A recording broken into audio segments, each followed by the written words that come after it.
حضرات گرامی، آپ کے علم کے اندر یہ بات ہے کہ اللہ رب العالمین نے نبی علیہ الصلوۃ والسلام پر جو قرآن مجید نازل کیا ہے وہ بڑی ہی فضیلتوں والا اور بڑی ہی عظمتوں والا ہے، اور قرآن مجید میں ہی اللہ رب العالمین نے اس بات کا ذکر کیا ہے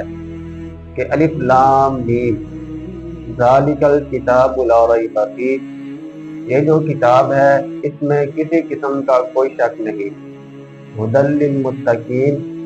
اور یہ متقین کے لیے، پرہیزگاروں کے لیے ہدایت ہے۔ تو جہاں پر اللہ نے قرآن کو ہدایت کا ذریعہ بنایا ہے،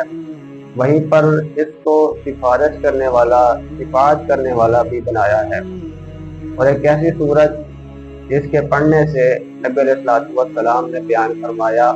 کہ قبر کے اندر ہونے والے عذاب سے یہ صورت آپ کے بچاؤ کا ذریعہ بن جائے گی۔ وہ کون سی صورت ہے؟ نبی علیہ الصلوۃ والسلام نے فرمایا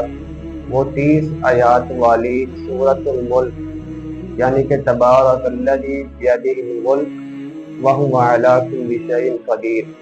اور فرمایا کہ جو بندہ اس سورت کو رات کو سونے سے پہلے روزانہ کی بنیاد پر پڑھ لیتا ہے تو جب وہ بندہ اس دنیا سے جائے گا، من و من مٹی کے نیچے ہوگا،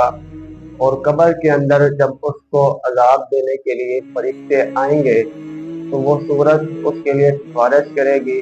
اور اپنے پڑھنے والے کو اس عذاب سے بچا لے گی۔ تو ہمیں چاہیے کہ ہم سوتے وقت سورۃ الملک کو لازمی پڑھا کریں تاکہ آپ اور میں عذاب قبر سے اپنے آپ کو بچا سکیں۔